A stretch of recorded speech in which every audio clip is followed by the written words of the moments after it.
40e.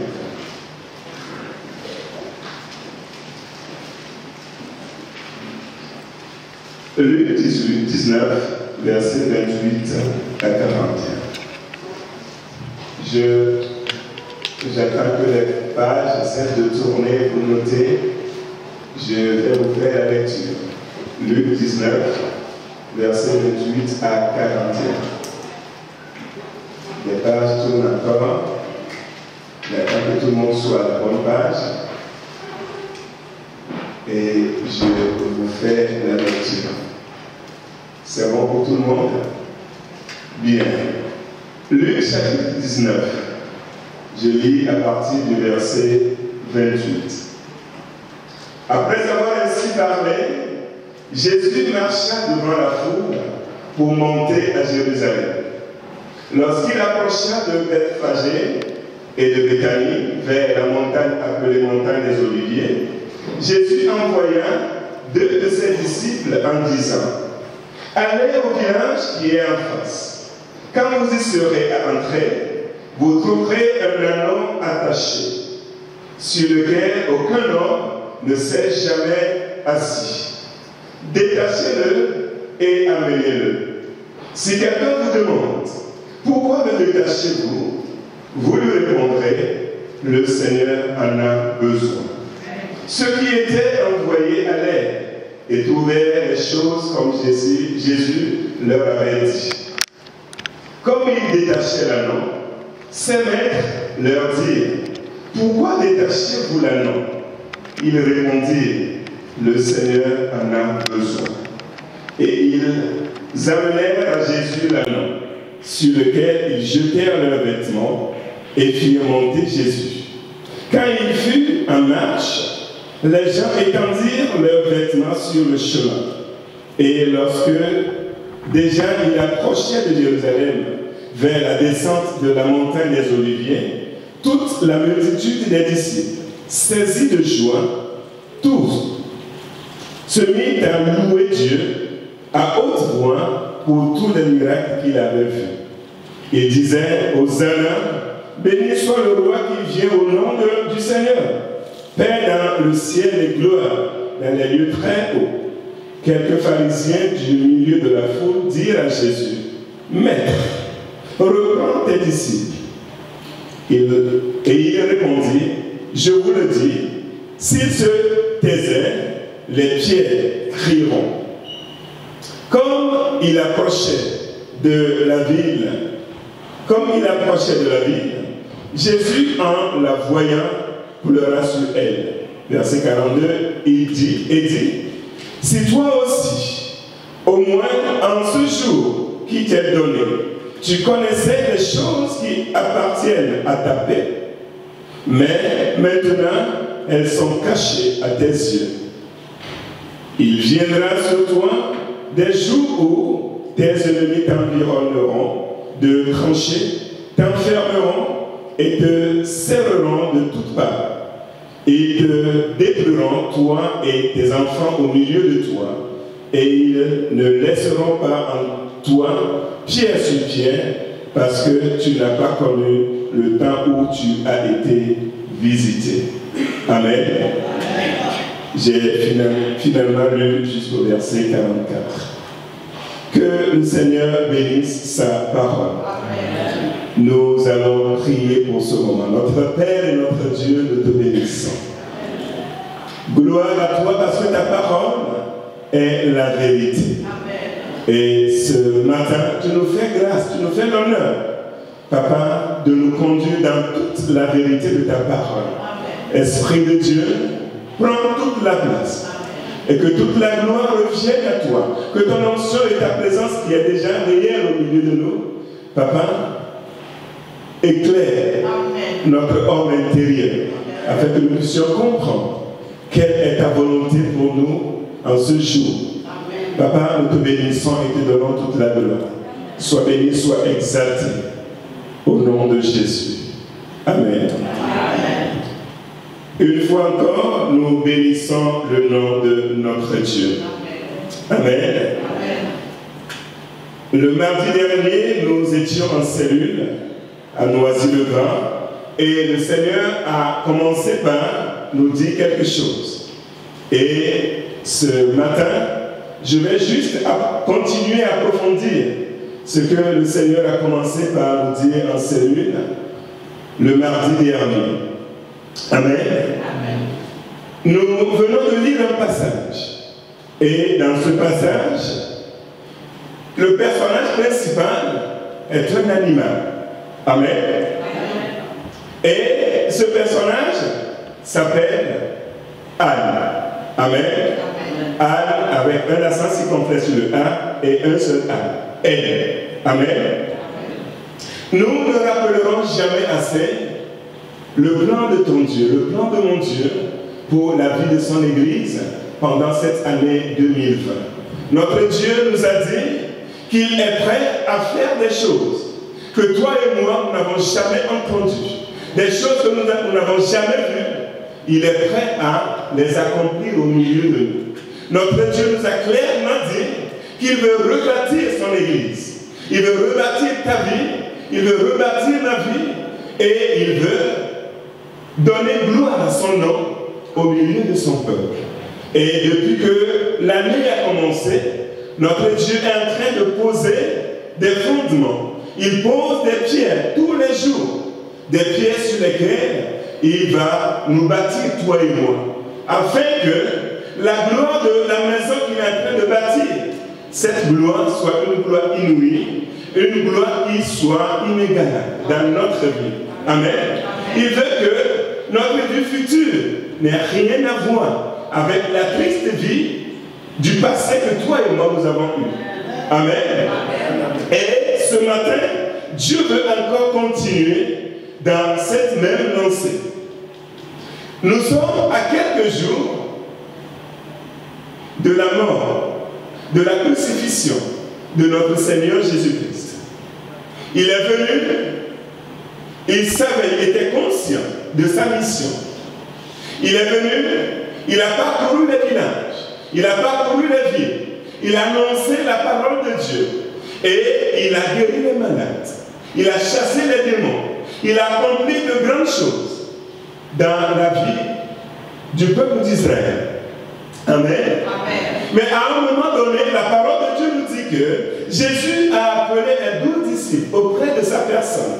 Et il leur disait, dans quelques jours, le Fils de l'homme va entrer en Jérusalem. Et là, on va se saisir de sa personne. On va le persécuter. Il sera mis à mort. Et au 3e jour, il va ressusciter d'entre les morts. Et la parole de Dieu nous dit que tout ce que les prophètes avaient dit concernant Jésus devait se réaliser dans quelques jours. Mais malheureusement, la parole de Dieu nous dit que quand il parla ainsi à ses disciples, ils n'avaient rien compris de ce que le Seigneur disait. Parce que son langage qu'il leur tenait était un langage qui leur était caché. Amen. Et la parole de Dieu dit clairement qu'ils ne saisirent pas le sens de ce que Jésus-Christ leur disait. Tout à l'heure, je vous expliquerai pourquoi les disciples n'ont pas pu comprendre le message de leur maître. Pourquoi ils étaient surpris que Jésus leur dise « Dans peu de jours, je serai mis à mort. Dans peu de jours, on se saisira de moi, on me maltraitera jusqu'à la mort. » Ils étaient loin de comprendre le sens de ce que Jésus-Christ leur disait. Nous en verrons tout à l'heure les raisons. Amen. Amen. Mais il faut que la parole de Dieu s'accomplisse. Il faut que le plan de notre Dieu dans la vie de son Fils se réalise. Amen. Amen. Quand Jésus allait venir, avant sa venue, il y a le prophète Ésaïe qui avait prophétisé. Il a décrit la mission de notre Seigneur Jésus-Christ.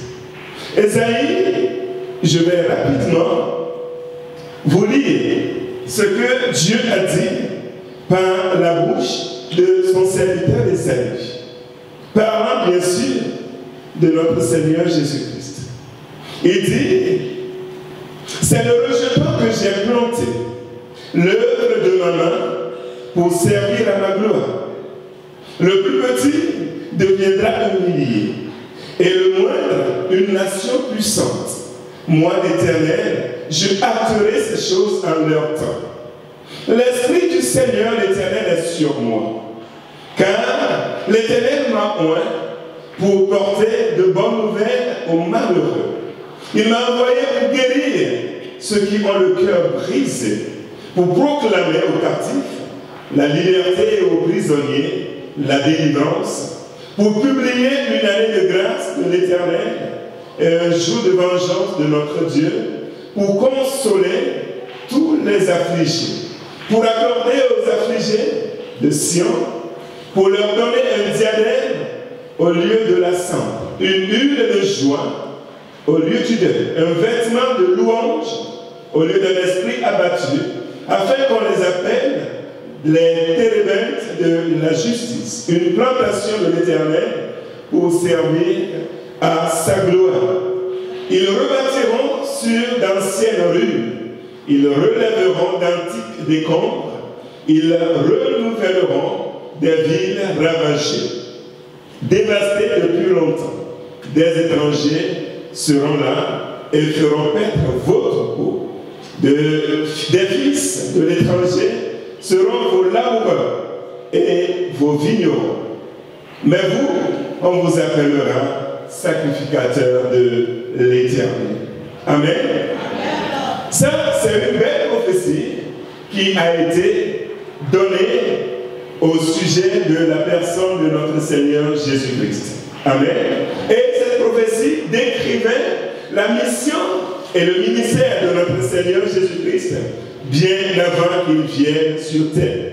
Et quand le plan de Dieu leur a sonné pour que ce qui a été écrit le concerne s'accomplisse, Jésus a pris soin de prévenir ses disciples en leur disant, c'est dans quelques jours. Amen.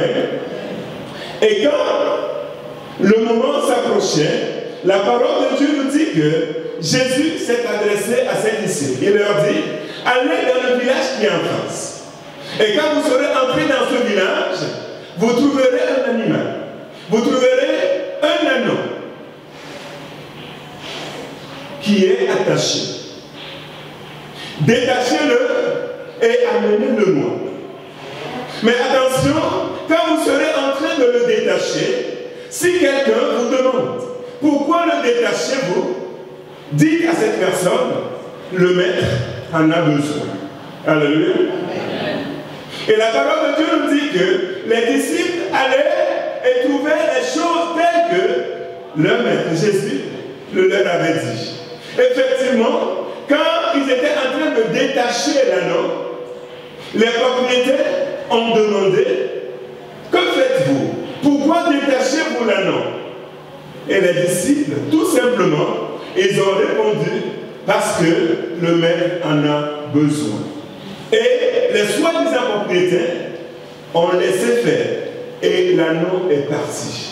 Amen. Amen.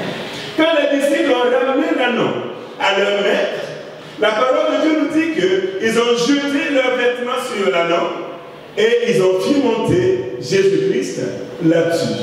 Et Jésus, au-delà de cet anneau, est entré dans Jérusalem. Et quand il est rentré dans Jérusalem, la parole de Dieu nous dit que des gens ont déposé sur le passage leurs vêtements, ils ont coupé des rameaux qu'ils ont placés sur le passage pour que Jésus-Christ puisse marcher là-dessus.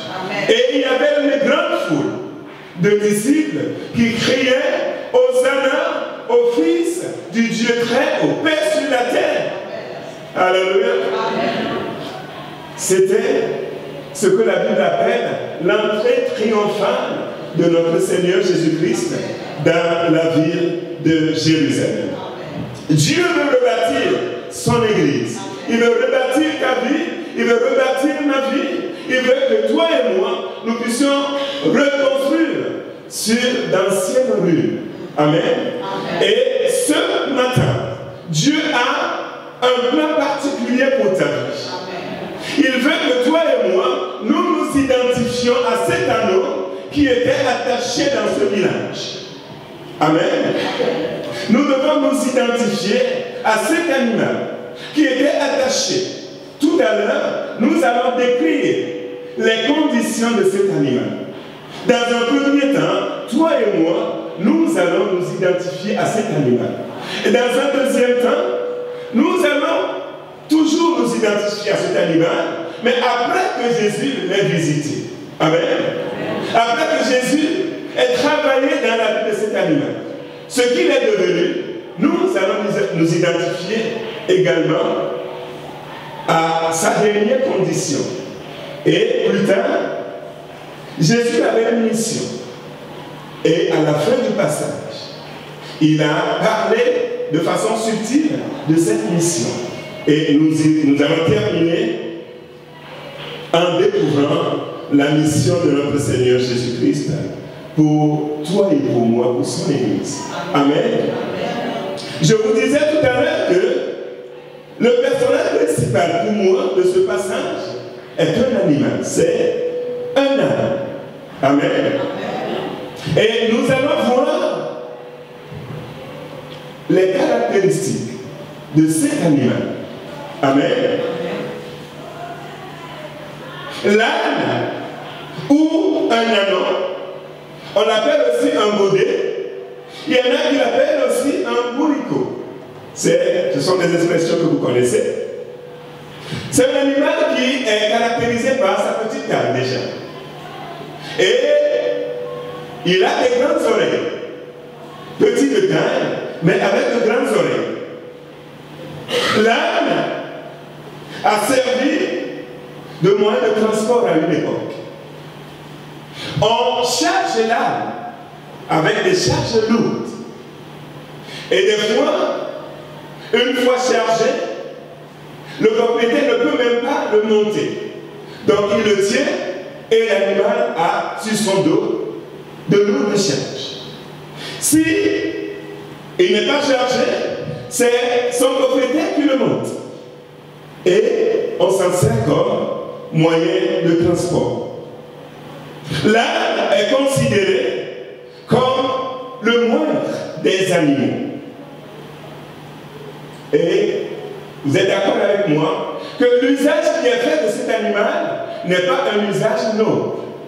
Quand nous mettons à côté d'un âne un cheval, l'usage qu'on fait d'un cheval n'est pas le même que l'usage qu'on fait d'un âne. À une époque, quand on traite quelqu'un de bourricot, on me dit que cette personne ne connaît rien. Cette personne est tarée, entre guillemets. Et à une époque, en Afrique du Nord, le terme était tellement péjoratif que quand on te traite de âne, quand on te traite de bourricot, ça veut dire que tu ne sais ni lire, ni écrire, tu ne connais rien. C'est une insulte. Amen. Donc, c'est un animal qui, quelque part, ne donne pas envie de traiter avec lui, de lui donner de l'amour. En faisant mes recherches, je suis tombé sur un poème qui a été écrit par un peintre français, il est célèbre, qui s'appelle Jules Bastien-Lepage. Je vais demander votre patience, je vais vous lire le poème qu'il a écrit pour défendre la cause de cet animal. Et son poème est intitulé Pauvre âne. Amen. D'un pauvre âne, il est question. Très fort puni sans raison, l'injure n'est jamais assez forte. Il sait qu'il aura toujours tort, un être sans valeur aucune. Il traite ses peines, faute de rancune, depuis l'Antiquité si loin. On crachait toujours dans son foin. Son caractère s'assombrit par les coups qu'il a reçus. Très stoïquement, il porte la charge. Bien tristement, il vit en marge de tous les autres animaux, puisqu'on le prend pour un grand sot. Il suffit qu'il remue la tête pour qu'on l'insulte. Oh, quelle sale bête! Il vient d'atteindre ce triste seuil d'avoir toujours une larme à l'œil. Cette douleur si profonde au cœur, il voudrait bien qu'on l'aime un peu. Rien qu'une parole en récompense. Pour avoir subi tant de souffrances, ses yeux demandent une caresse douce. Une bonne caresse pour sa frimousse. Entre guillemets, frimousse veut dire son visage innocent, son visage angélique, son visage enfantin. Ce visage demande une bonne caresse, une petite douceur pour qu'il le voie, pour avoir droit à un peu de joie. Mais rien ne vient pour venir en aide. Un mot pour dire qu'il n'est pas laid. Cette âme, avec une âme si noble, entre parenthèses, les animaux n'ont pas une âme. Amen. Amen. Mais ici, on veut juste mettre l'accent sur le fait que cet animal est méprisé, malgré tout ce qu'il donne comme service. Cette âme, avec une âme si noble, doit mettre bien des sentiments au compte. D'une telle insulte aux êtres vivants, j'ai de la honte si grande, un sentiment d'immense tristesse pour ce petit âme d'une telle noblesse. Amen. Amen. Pour que cet animal ait droit à une telle défense, ça veut dire que c'est un animal qui a été beaucoup méprisé dans sa vie. Ses bienfaits ne sont jamais reconnus. On charge son dos, on s'assied sur lui, il transporte sur des kilomètres et des kilomètres. Mais aucune récompense. Au contraire, des coups. Le mépris est allé à tel degré que le poète dit qu'on crachait même dans son fond, dans sa nourriture, avant de lui donner. Tout à l'heure, je disais que toi et moi, nous sommes appelés à nous identifier à cet animal. Un animal rejeté, un animal méprisé dans toute son existence. Un animal qui n'était pas compté parmi les autres animaux. Le poème nous dit qu'il vivait en marge des autres animaux. Une simple caresse. Où est comment on traite les chevaux? Les chevaux sont câlinés, les chevaux sont caressés, on les récompense. Mais l'âme, dans son existence, dans sa vie, la moindre caresse, il ne pouvait pas en avoir. Dans ses yeux, on sentait ce besoin, ce désir. Mais personne pour satisfaire ce besoin profond. C'est un animal qui est triste, mais qui est sans voix, qui ne peut se confier à personne. De façon naturelle, voici comment l'âme est traitée. Mais quelque part, quand nous plaçons cet animal dans le contexte du passage que nous avons lu, sa misère continuait. La situation géographique nous dit que cet âme habitait un village, un petit village. De surcroît, cet animal n'avait pas la liberté. La parole de Dieu nous dit qu'il était comment? Attaché. La condition animale, dans son milieu naturel, ne le favorise déjà pas. Et on nous dit que cet animal habitait un petit village. Et de deux, il était comment? Attaché. Sa liberté se limitait juste à la longueur de la corde avec laquelle il était attaché. Il était limité dans ses mouvements. Il n'avait pas de liberté. Aussi, nous apprenons là-dedans que cet animal n'avait pas de défense. La preuve, quand des inconnus, des étrangers sont venus pour le détacher, le maître a simplement demandé « Pourquoi le détachez-vous » Et on lui a répondu « Parce que le Seigneur en a besoin, il a laissé faire. Il n'a pas défendu son animal. » Là, dans le contexte du passage, était simplement sans défense. Bien-aimé, je ne sais pas dans quelles conditions tu vis. Je ne sais pas si tu es attaché quelque part. Je ne sais pas s'il y a des situations dans ta vie qui t'ont limité.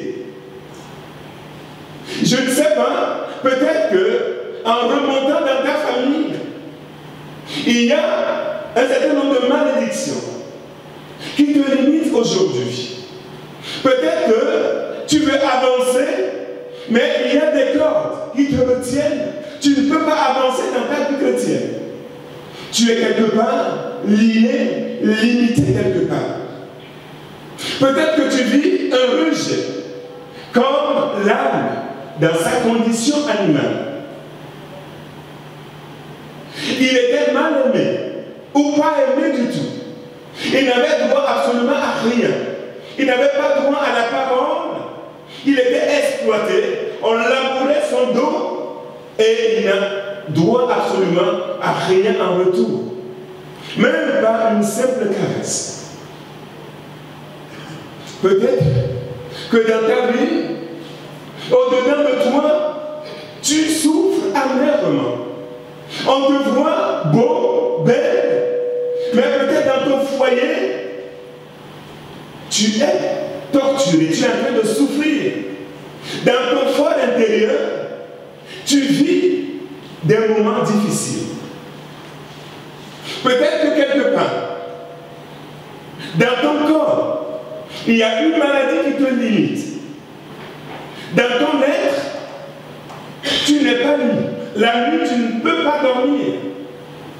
Peut-être que tu reçois la visite des esprits méchants qui te terrorisent, qui te martyrisent. Dans ta vie, toutes les nuits, tu es en proie à des cauchemars. Mais cet après-midi, j'ai une bonne nouvelle pour toi. Amen. Alléluia. J'ai une bonne nouvelle pour toi. Parce que ton Dieu veut rebâtir ta vie. Il veut te prendre dans ta situation, dans l'état où tu es, et il veut te changer, te transformer, et te sortir de ta condition, et faire de toi une belle maison, une belle habitation pour sa propre personne. Amen. Alléluia. Amen. Allez dans le village qui est en face. Quand vous serez entré dans ce village, vous trouverez un anneau qui est attaché. Détachez-le et amenez-le-moi. Alléluia. Quand vous serez en train de le détacher, quand les propriétaires vous poseront une question, pourquoi le détachez-vous? Dites-leur, le maître en a besoin. Amen. Alléluia. Amen. Cet après-midi, je veux te rassurer que tu as un propriétaire. Et ton propriétaire s'appelle l'Éternel des armées. Le médecin qui a parlé dans ta vie. Les esprits qui parlent dans ta vie ne sont que des mercenaires. Ils ne sont pas propriétaires. Ils ne sont pas tes propriétaires. Mais tu es la propriété privée du Dieu qui est assis dans les lieux très hauts. Amen. Et ce Dieu a un plan pour ta vie. Ce Dieu a besoin de toi. Amen. Peut-être que tu es dans des chaînes quelque part, dans des liens quelque part, lié, attaché quelque part. Mais ton maître, ton propriétaire a besoin de toi. Amen. Amen. Amen. La parole de Dieu nous dit que Jésus envoya 2 de ses disciples.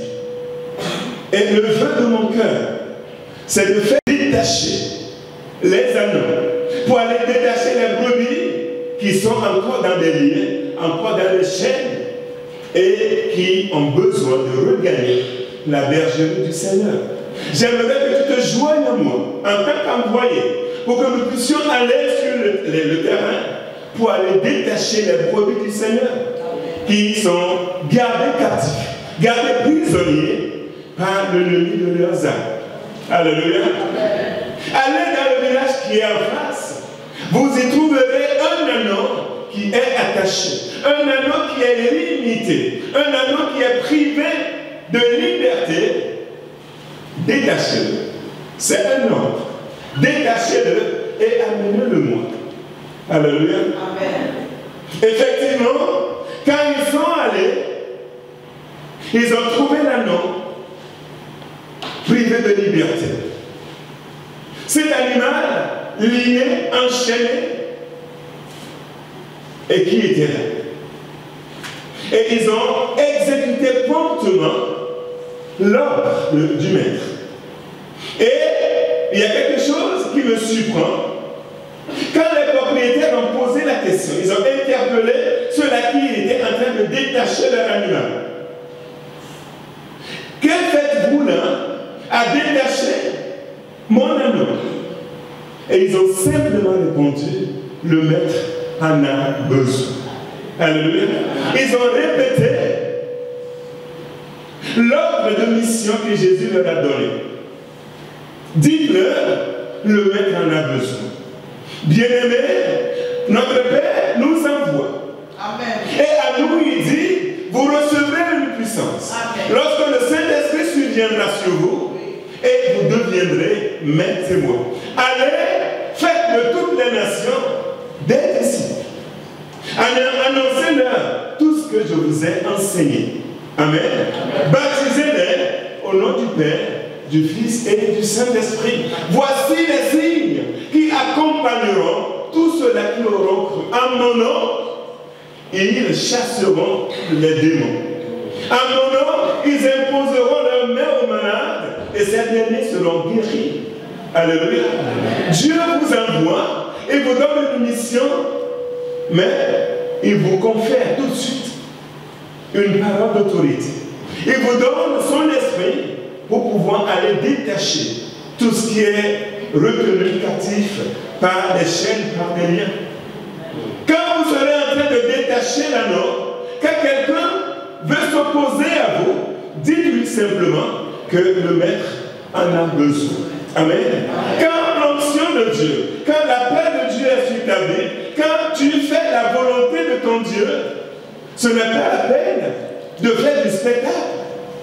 Amen. Avec l'onction de Dieu, on n'a pas besoin de grands spectacles.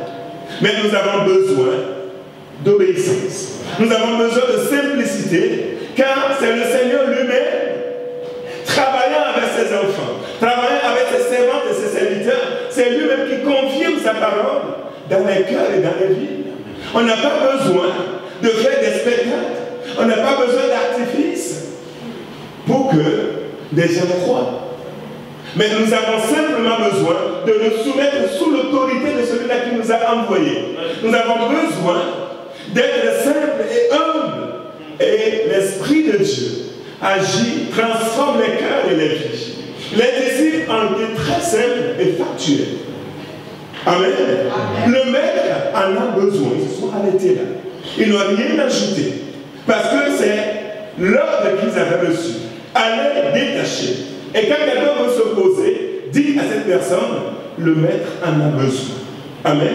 Et de façon obéissante, ils ont reproduit ce que Jésus leur avait dit. Alléluia. Amen. Bien-aimés, si toi et moi nous sommes enchaînés, si toi et moi nous sommes limités dans nos affaires, si financièrement nous sommes limités, si sur le plan spirituel nous sommes limités, si sur le plan de notre santé nous sommes limités, notre Dieu envoie sa parole pour nous détacher. Notre Dieu envoie sa parole pour que nous ayons la liberté. Parce que c'est à la liberté que notre Dieu nous a appelés. Amen. C'est à la liberté que Dieu nous a appelés. Il est hors de question qu'une brebis du Seigneur, dans cette année 2020, reste limitée quelque part, reste dans des chaînes, reste liée, attachée par quoi que ce soit. S'il y a un trait de caractère qui te fatigue dans ta marche avec ton Dieu, c'est un lien, c'est une chaîne. Ce trait de caractère te limite dans ta marche avec ton Dieu. Tu vas aujourd'hui faire comme l'apôtre Paul. Il dit, qui me délivrera de ce corps, de cette chair? Mais gloire soit rendue à notre Dieu. Alléluia. Le Saint-Esprit qui agit puissamment au milieu de son peuple, il veut libérer quelqu'un. Il veut détacher quelqu'un. Il veut sortir quelqu'un du lien qui le retient. Et le Saint-Esprit te libère, il te prend et te ramène au Seigneur. Amen. Car tout ce que le Saint-Esprit accomplit, c'est pour glorifier Jésus. C'est pour glorifier le Père. Amen. Et il vient à toi, il vient à moi pour me donner la liberté. Amen. Il vient à moi pour me libérer, pour que vis-à-vis du péché, je sois plus que vainqueur. Amen. Et il vient me libérer et me conférer une puissance sur toutes les œuvres du diable. Amen. Alléluia. Amen. Allez dans le village qui est en face. Vous trouverez un anneau qui est attaché. Détachez-le et amenez-le-moi.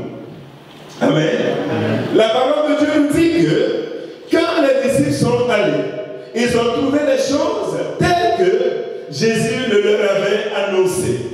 Ils ont détaché l'anneau et ils l'ont ramené à Jésus. Amen. Aussitôt, ils ont enlevé leurs vêtements, ils les ont posés sur l'anneau. Ils ont fait monter leur maître qui s'est assis sur l'anneau et il va rentrer dans Jérusalem. Alléluia. L'anneau quitte le village. Ce village paumé, il le quitte et il va où? Il va dans la grande Jérusalem. Alléluia.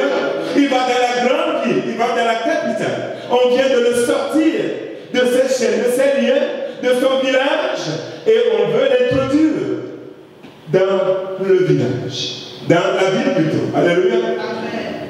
Toi et moi, Jésus est venu nous chercher au dépotoir.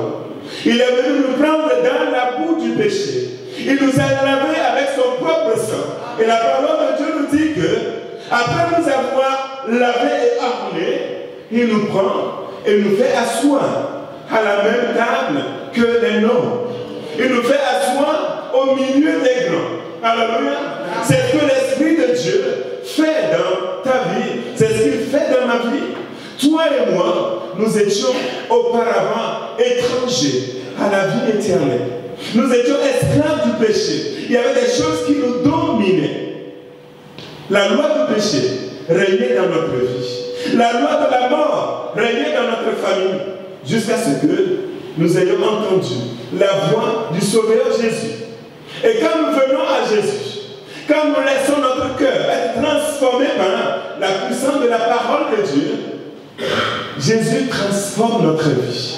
Il transforme notre avenir. Jésus fait son entrée dans notre vie et nous ne sommes plus la même personne. Alléluia. C'est comme ce démoniaque sur le chemin. Et ce monsieur, partout où il se trouve, personne d'autre ne pouvait marcher dans ses rayons. Pourquoi? Il était devenu un danger public. Jusqu'au jour où Jésus est passé par ce chemin. Amen. Alléluia. Amen. Jusqu'au jour où Jésus l'a rencontré. Et quand il a vu Jésus, la parole de Dieu nous dit, tout de suite, il est allé se prosterner devant lui. Et il m'a dit, es-tu venu nous tourmenter avant le temps? Ça veut dire que les démons reconnaissent qu'il y a un temps fixé. Alléluia. Il y a un temps fixé où ils seront jetés dans les temps de feu. Soit dit en passant, l'enfer n'a pas été réservé ni à toi ni à moi. Mais c'est un endroit, un était réservé aux anges déchus, à Satan et à ses démons. Malheureusement aujourd'hui, parce que nous endurcissons notre cœur, parce que nous voulons faire la volonté du diable, systématiquement, si nous mourons dans nos péchés, sans avoir donné notre cœur, notre vie à Jésus, nous allons accompagner le diable. Il va nous conduire dans ce lieu de tourment qui lui a été réservé initialement. C'est pourquoi la parole de Dieu dit, aujourd'hui même, quand vous entendez sa voix, n'endurcissez pas votre cœur. Venez à Jésus, donnez votre cœur, votre vie à Jésus, et vous serez transportés de l'enfer, transportés du péché, pour être déposés dans la vie éternelle. Amen. Amen. Amen. C'est ce pourquoi Jésus est venu.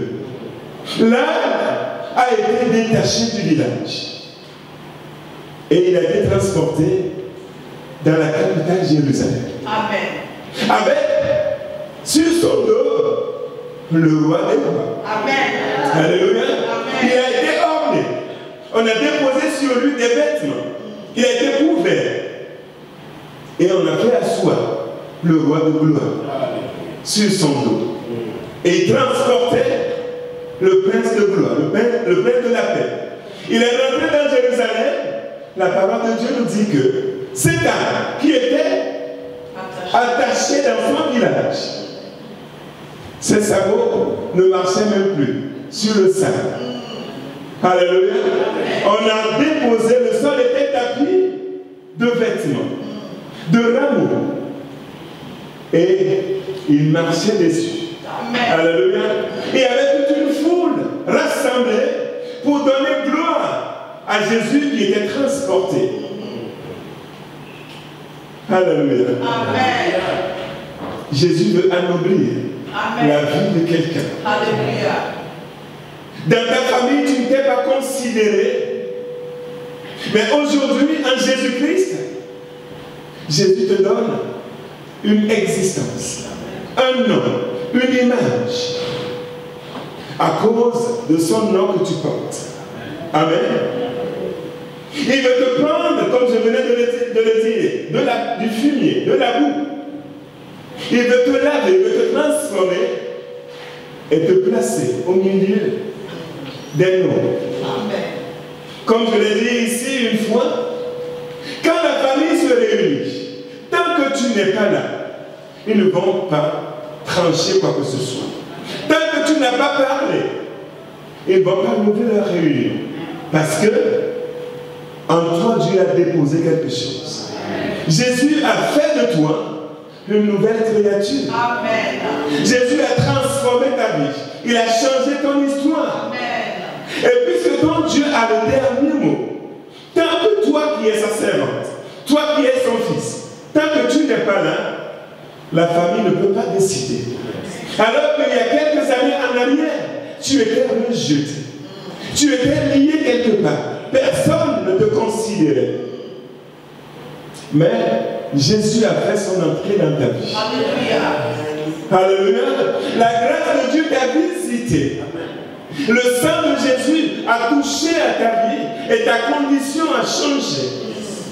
Aujourd'hui, tu as du prix. Aujourd'hui, tu as de la valeur.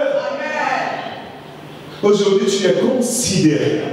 Ta condition actuelle n'a rien à voir avec ton passé. Alléluia. Cet après-midi, l'Esprit de Dieu veut libérer quelqu'un de ses chaînes. Le Saint-Esprit veut briser les liens de quelqu'un. Sur le plan spirituel, l'Esprit veut te faire décoller parce que ça fait des années que tu fais du surplace. Tu n'arrives pas à grandir dans ta foi chrétienne. Parce que dans ta vie, il y a des chaînes, il y a des liens, il y a des choses qui te retiennent liés, captifs, prisonniers. Amen. Amen. L'heure a sonné. Jésus veut rebâtir ta vie. L'Esprit de Dieu veut faire de toi, il veut faire de moi son habitation. Amen. Il veut régner sur ta vie comme il a régné sur cette âme qui est devenue un instrument. Alléluia.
De notre Seigneur Jésus-Christ.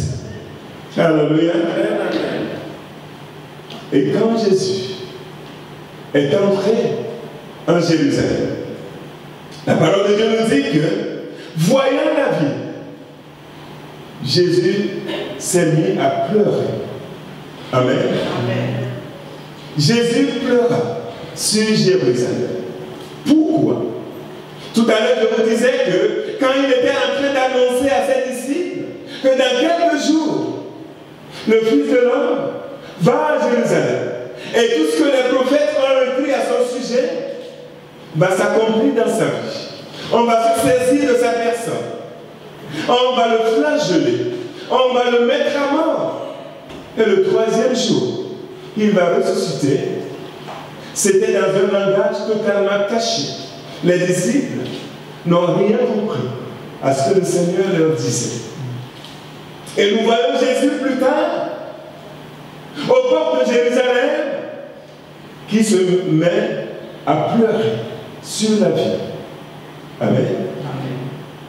Bien-aimés, nous allons questionner le mobile qui est derrière notre présence dans la maison de Dieu. Les disciples croyaient avoir un sauveur avec des pouvoirs politiques pour pouvoir les délivrer de la domination romaine. Ils s'attendaient à un tyran, à quelqu'un qui viendrait avec des épées, avec tout un arsenal de guerre pour libérer Israël sur le plan politique. Ils étaient fort étonnés. Imaginez Judas. À la base, Judas ne croyait pas que Jésus pourrait être arrêté. Il s'est dit, je vais aller voir les principaux sacrificateurs, je vais négocier un salaire, un prix.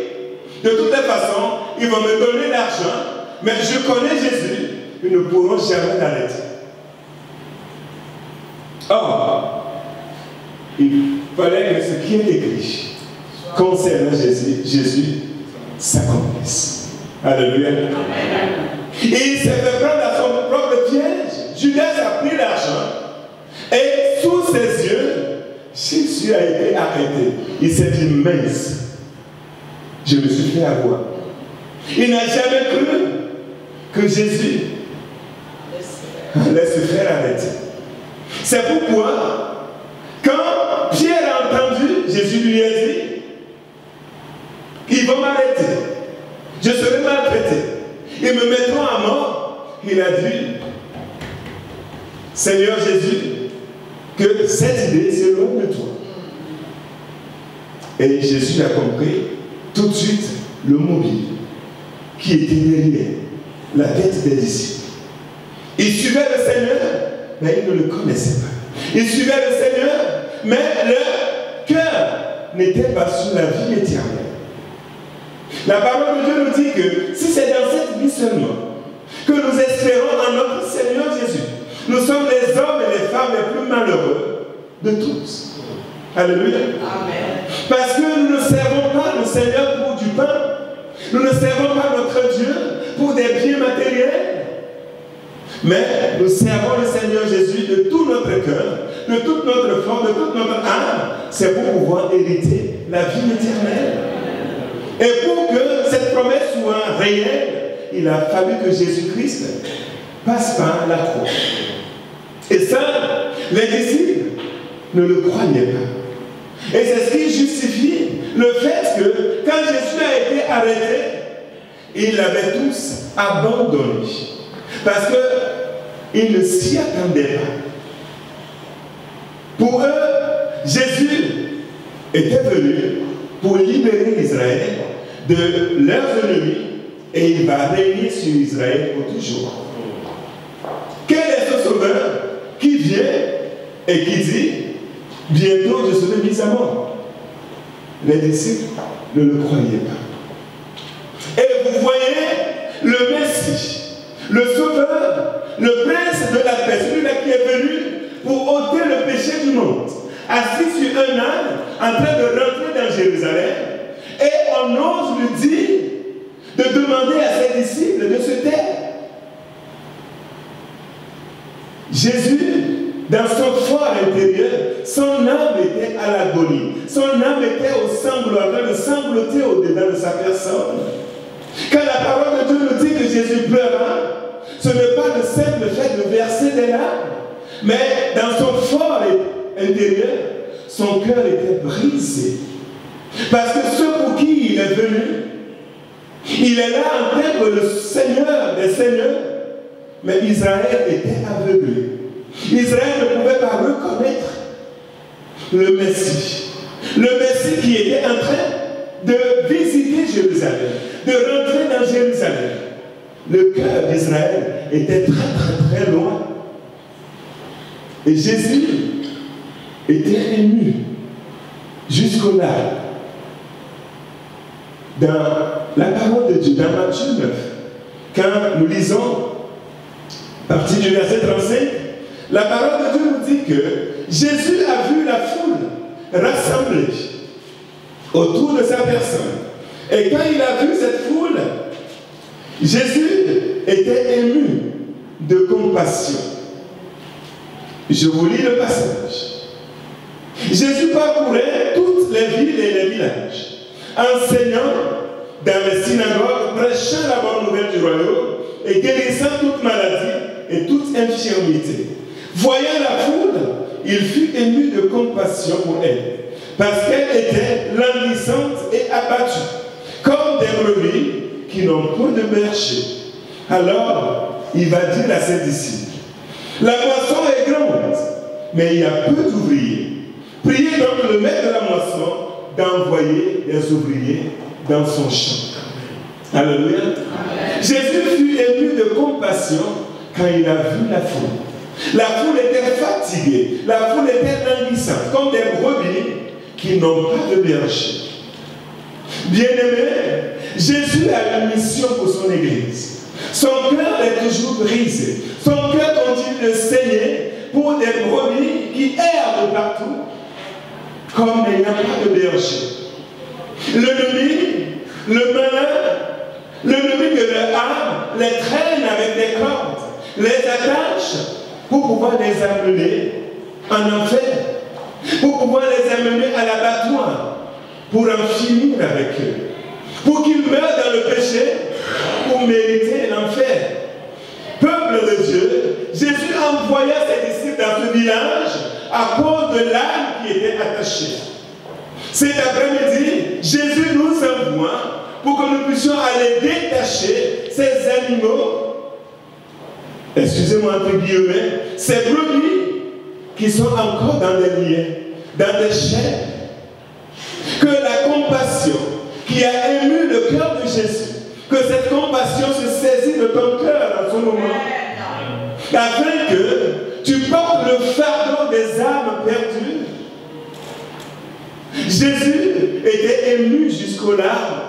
Il a pleuré sur Jérusalem parce que Jérusalem ressemblait à un troupeau de brebis sans berger.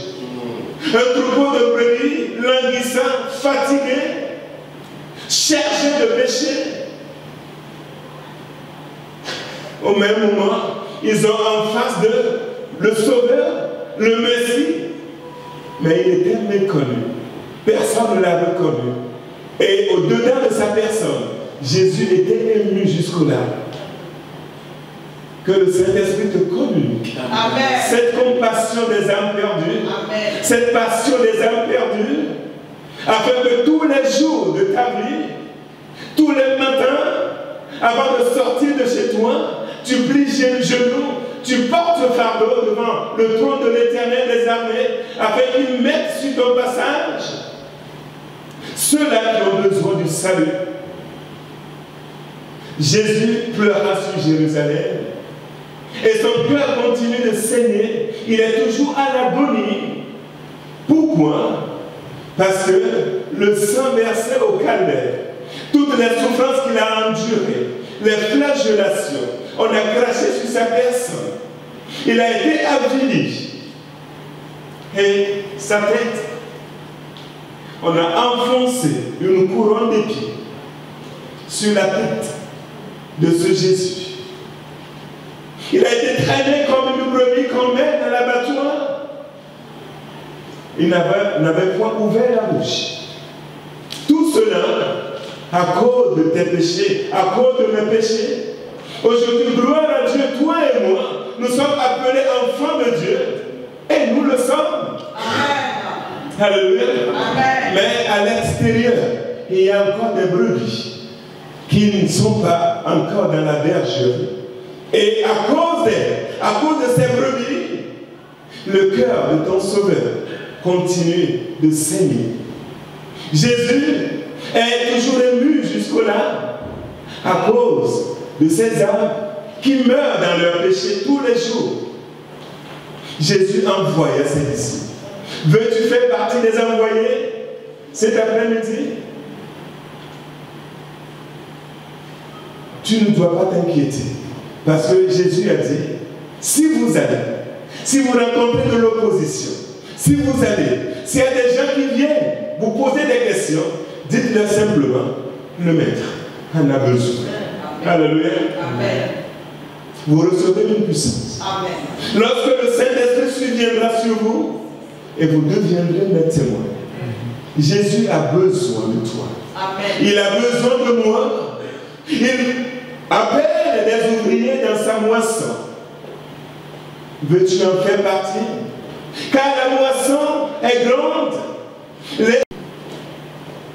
ton Dieu a besoin de toi. Amen. Alléluia. Amen. Le Seigneur a besoin de toi. Amen. Il veut rompre les liens et les chaînes. Est-ce que quelqu'un veut nous dire, me voici? Dieu a deux buts, deux objectifs à atteindre dans ta vie aujourd'hui. Te détacher, faire de toi sa brebis qui est honorée, qui est ornée, te sortir de tes ténèbres, te libérer et après faire de toi un vase d'honneur. Faire de toi un instrument à son service pour le salut des âmes perdues. Amen. Alléluia. Amen. Est-ce qu'il y a quelqu'un qui me répond à l'appel du Maître? Les disciples n'ont pas hésité une seule seconde. Ils sont allés détacher là. Je vous ai décrit les conditions de cet animal. Naturellement, il est voué aux travaux forcés. Mais dans sa relation avec les hommes, on a trouvé moyen de le limiter. On a trouvé moyen de l'attacher. Enfermé dans un petit village paumé. Mais Jésus est entré dans sa vie. Et sa vie n'a plus jamais été la même. Cet après-midi, Jésus veut faire son entrée dans ta vie. Amen. Pour transformer ton histoire. Est-ce que tu veux lui donner ton cœur? Est-ce que tu veux lui dire, me voici Seigneur? Fermons les yeux s'il vous plaît. Tenons-nous debout. L'Esprit de Dieu est au milieu de son peuple. Amen. Dieu a besoin de toi. L'Esprit de Dieu a besoin de toi. Jésus a besoin de ton cœur.